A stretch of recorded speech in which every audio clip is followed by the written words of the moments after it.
4 times. I almost became a victim when saying no saves your life. My name is Sarah. I'm 32 years old now, and I need to tell you about 4 separate occasions when I came incredibly close to disappearing. 4 times when something small, a detail that didn't match up, a moment of hesitation, a sound in the dark made me trust my gut instead of ignoring it. 4 times when the people trying to hurt me were counting on me to be polite, to be trusting, to give them one more chance. What I've learned is that predators don't work alone. They have partners, they have plans, they scout locations, they test their approach on multiple people. And sometimes when you escape, you have to wonder how many others didn't. If you think these stories are rare, you're wrong. If you think you would handle these situations perfectly, you would probably freeze just like everyone else does. Hit subscribe and turn on notifications, because what you're about to hear is about the moments that matter most. The moments when your instinct screams at you to run and you actually listen. These are 4 times I almost became a victim.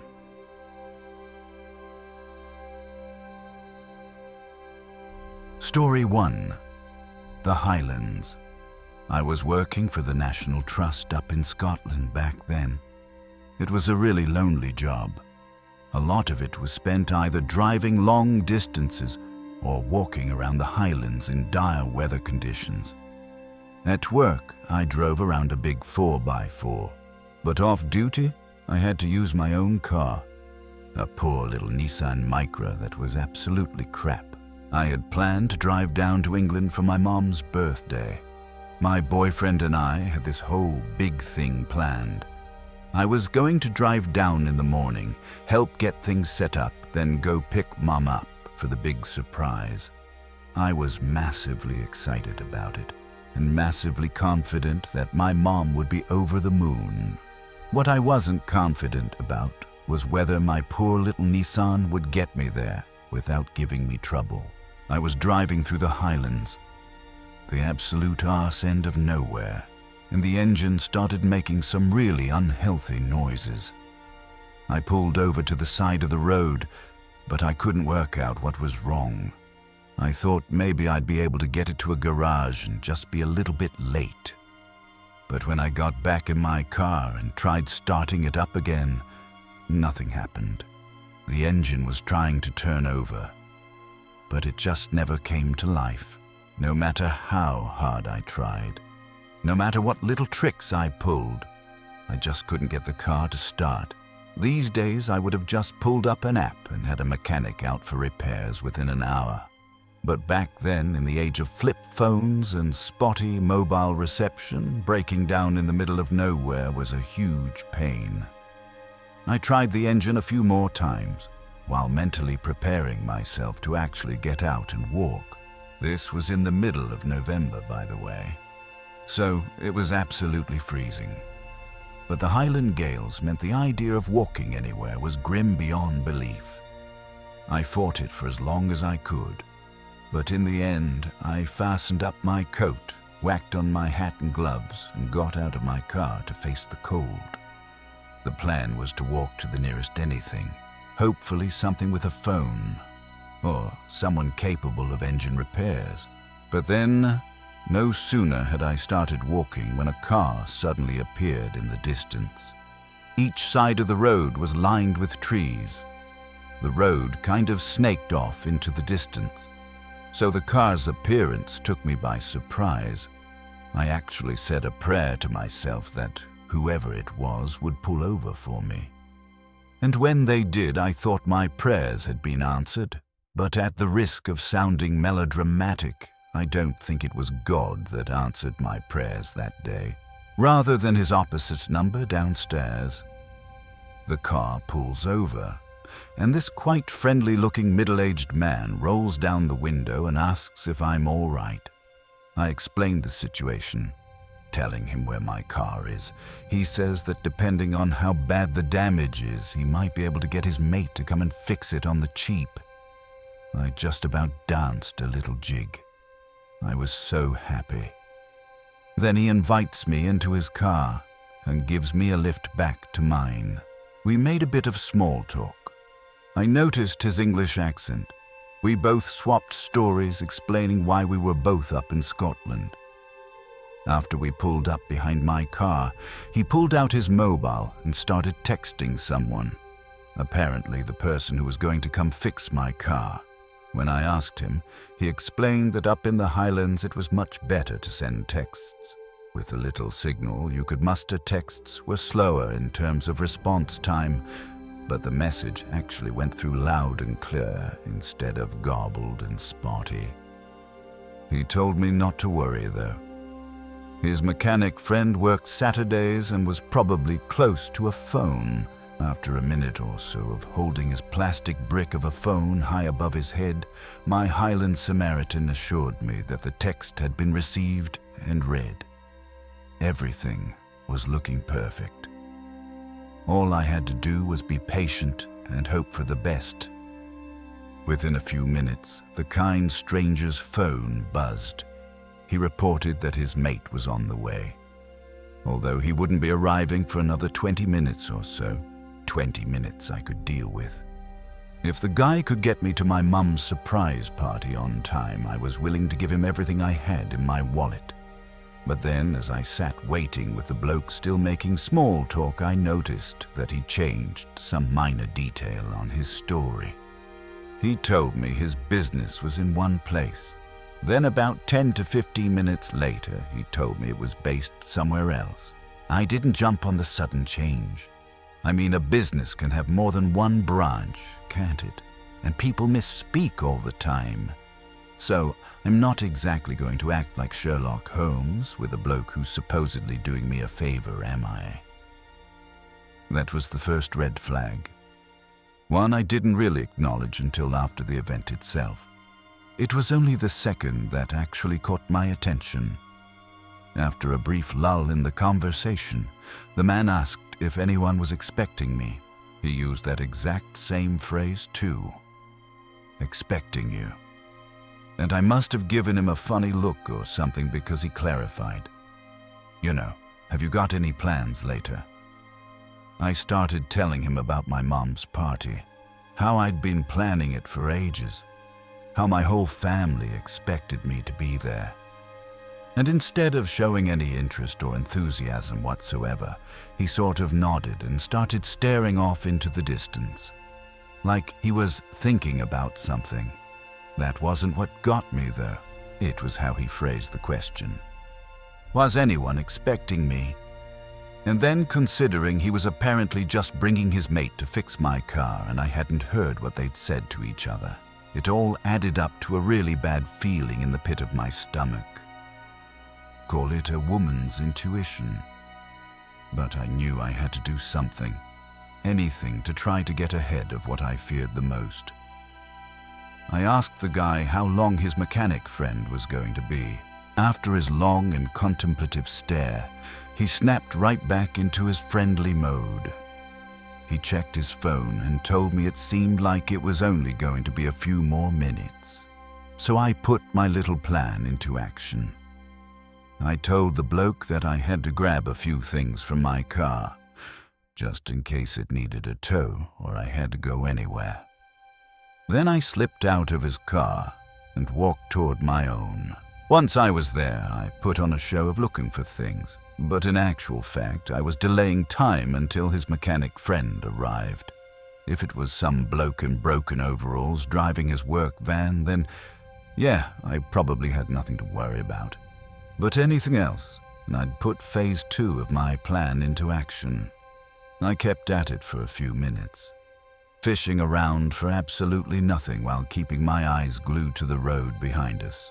Then, lo and behold, a big white van comes from around the bend, a few hundred yards behind us, and starts pulling in behind the stranger's car. The van was all white, no markings on it at all, and it looked brand new. On top of that, there were 2 people sitting in the cab, not just one as I'd been expecting. Like I said, if everyone's intentions were good, then me acting a bit paranoid wasn't going to do anyone any harm. The mechanic and his friend might think it was a bit weird, but weird I can live with. What I couldn't live with was the feeling I was walking into some kind of trap. The moment the van started to pull in behind the stranger's car, I hurried back to him and told him something like, "I'm just gonna nip for a wee. I'll be back in a few."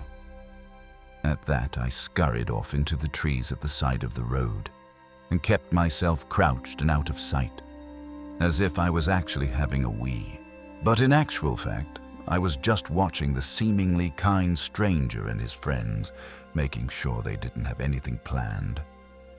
I stayed where I was, telling myself I wouldn't move until I got a good look at the two blokes who just pulled up in the van. But the minutes ticked by, and no one moved. Eventually, I heard the stranger's voice calling me from the side of the road. He sounded friendly at first, just letting me know that the blokes were working on my car. Only thing was, I could see a bit of my car, and there was no one standing near it. I still felt like I was going half mad at this point, that I'd gotten myself into a tizzy and completely overreacted. Then, right as I told myself that I was going to feel very silly after this, if the guys really were there just to fix my car, the stranger's tone of voice changed dramatically. That alone sent a chill through me. But what truly terrified me was when he used my name. At no point in our conversation had we ever swapped names or introduced ourselves formally.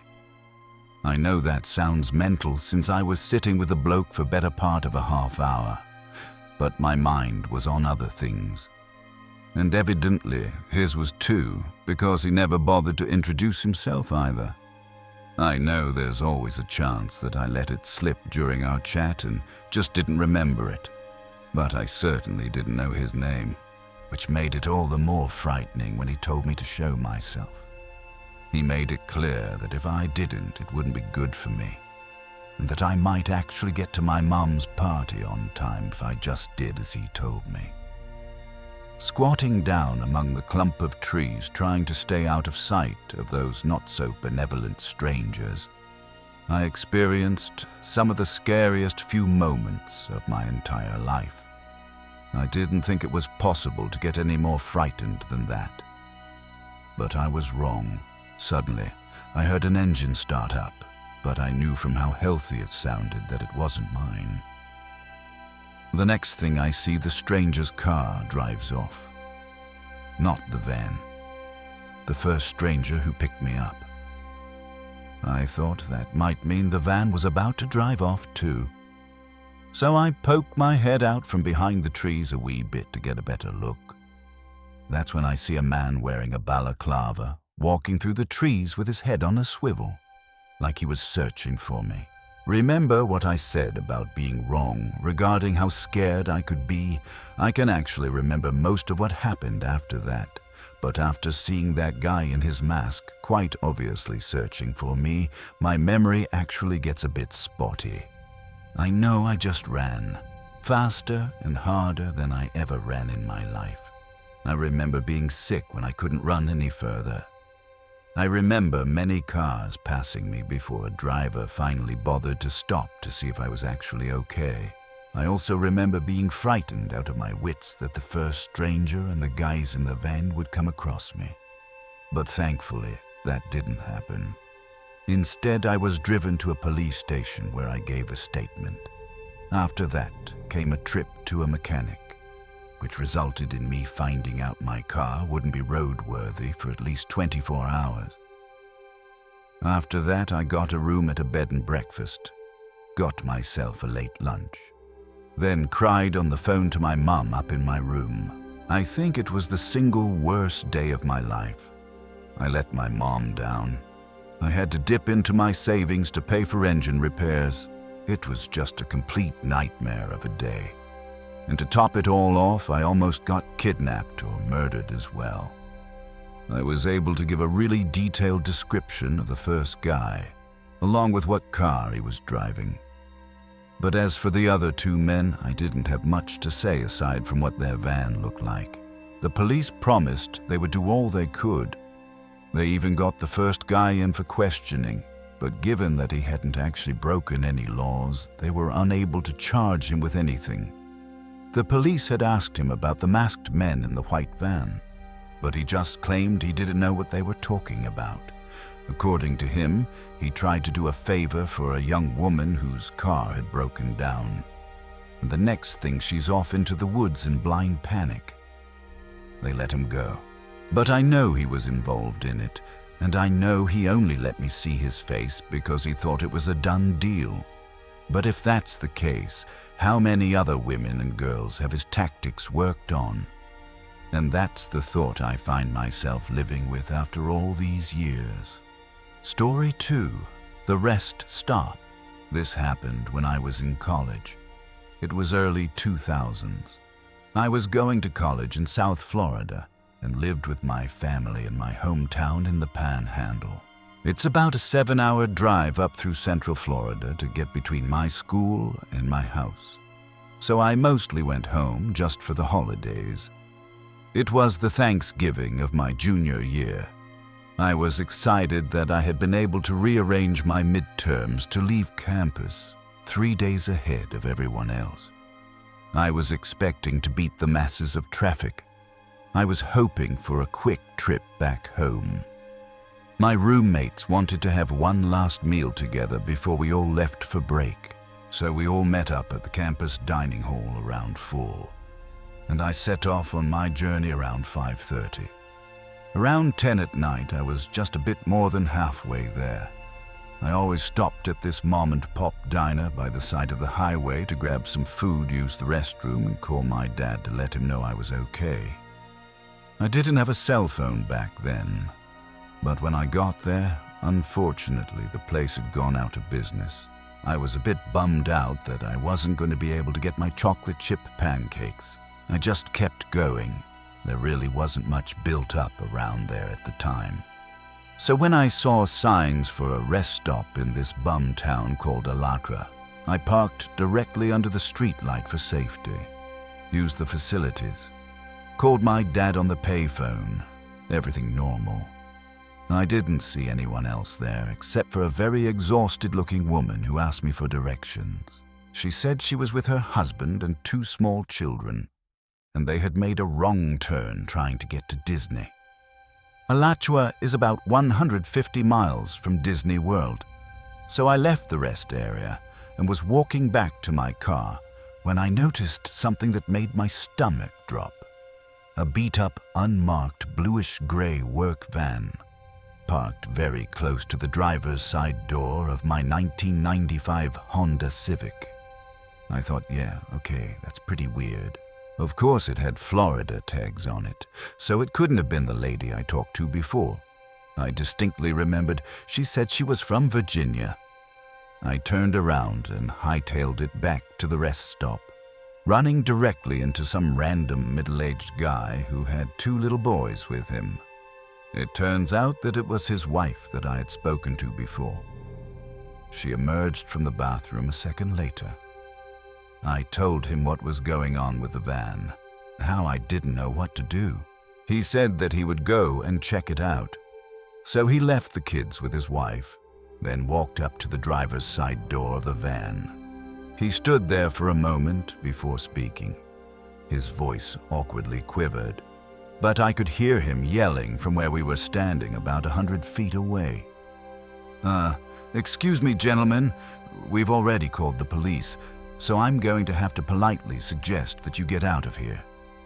He then ran back to us, grabbed his wife and kids and pointed to me with a swift, "You come on, let's get in the car."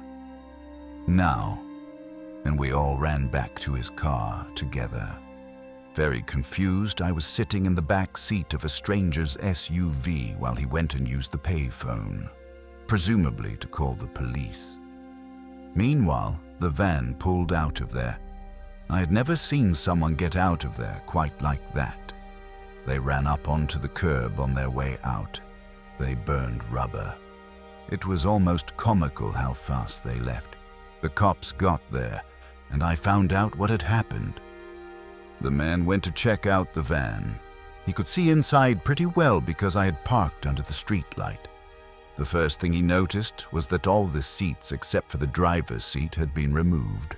There was someone sitting in the driver's seat, and another guy hiding in the back with a tarp laid out, and a bunch of other random items back there that I couldn't immediately identify. Neither of the men were reading a newspaper or a map. They were both apparently just sitting there, waiting. Still makes me sick just thinking about it. Story 3. Home Alone. This happened when I was 14. I was home alone for a week while my parents were at a work convention out of state. I was in my bedroom playing Rocket League with 2 of my friends. To clarify, they weren't in the room with me. I was talking to them on my headset during the game. I heard a thump from downstairs. This wasn't unusual because I have 2 cats who wrestle each other sometimes, and they often make a lot of noise while they're doing it. So I assumed that's what it was and resumed my game. But I slightly turned up the volume to hear if a noise persisted. 2 minutes later, I heard another thump, followed by what sounded like a grunt. "Hang on, guys," I said through my headset. "I think I hear something downstairs." "Go check it out," they said. "We'll be here when you get back." I began to make my way downstairs, thinking that my cats were wrestling rougher than they usually do. But as I got about halfway down, I froze. I could hear what sounded like men whispering to each other, coming from the living room. I crouched down to get a small peek into the living room, and I saw 3 men dressed in black. I felt my chest sink in when I saw them. I slowly went back upstairs. And of course, like in a typical horror film, the very last step made a loud creak. The entire house went silent. I knew that they heard it. Thinking on my feet, I quietly went to my room and threw off my headset. "Guys, I need you to call 911, I said as quietly as I could. "There are 3 men inside my house." "What?" "Look, I don't have time to explain. Just call the cops and send them to my house right now. I'm being 100% serious." I then threw my headset on the bed.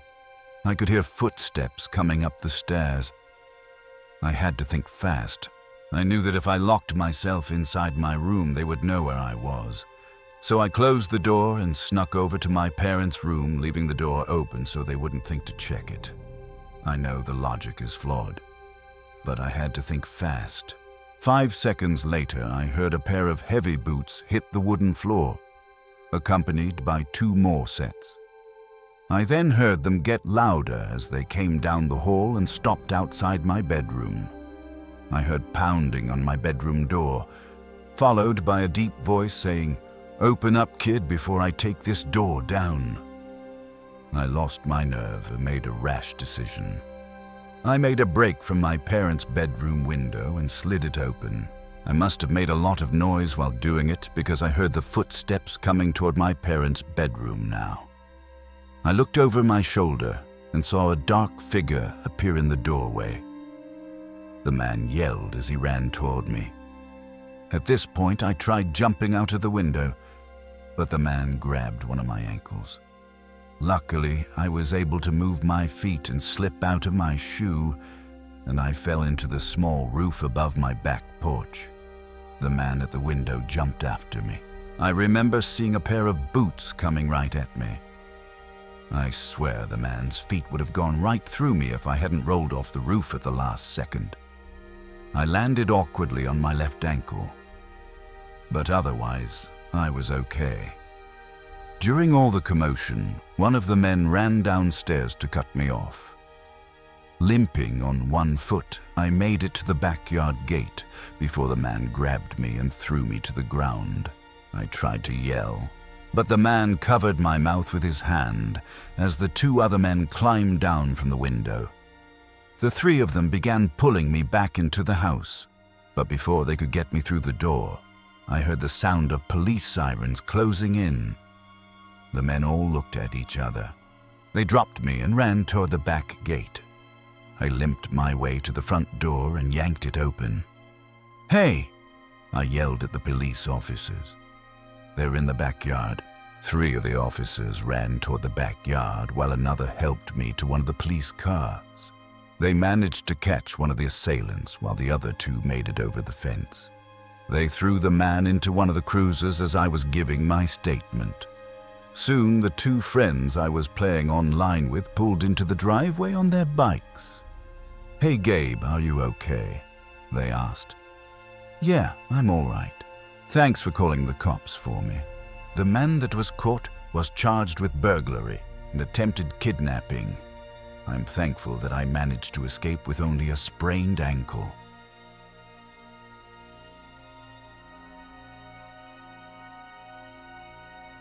Epilogue. The pattern. I've spent the last decade thinking about these 3 incidents. The man in the Highlands, the van at the rest stop, the 3 men breaking into my home. And I've come to understand something crucial. These weren't random attacks. They were planned. They were coordinated. And in each case, if I had made one different choice, one moment of hesitation had turned into compliance, I wouldn't be here to tell this story. When the man in the Highlands used my name without being told it, I had a choice. I could have frozen in shock. I could have thought I must have mentioned it. I could have assumed I was being paranoid. But instead, I trusted that something was wrong. When I saw the van with no seats at the rest stop, I could have thought maybe it was just a work van. Maybe I was being dramatic. But instead, I turned around and got help. When I heard the men whispering in my house, I could have gone downstairs to investigate. I could have tried to reason with them, but instead I called for help. The common thread through all of these is one thing: trusting my instinct, not rationalizing it away, not giving people the benefit of the doubt, not being polite at the expense of my safety. I know how many people didn't escape. I know there's a man in the Highlands who's still out there, still picking up women on the side of the road, still having his friends in that white van. I know there are women who got into that van at the rest stop. I know there are homes that were broken into where the occupants didn't get away, and the only difference between me and them was luck, and the willingness to act on my instincts instead of dismissing them. So here's what I want you to understand. When something feels wrong, it is wrong. When someone's story doesn't add up, that matters. When you hear something you shouldn't hear, pay attention. And when your instinct tells you to run, don't hesitate. Don't be polite. Don't rationalize. Don't give them another chance. Just run. Because the person you're being polite to might be the person who's been waiting for someone just like you.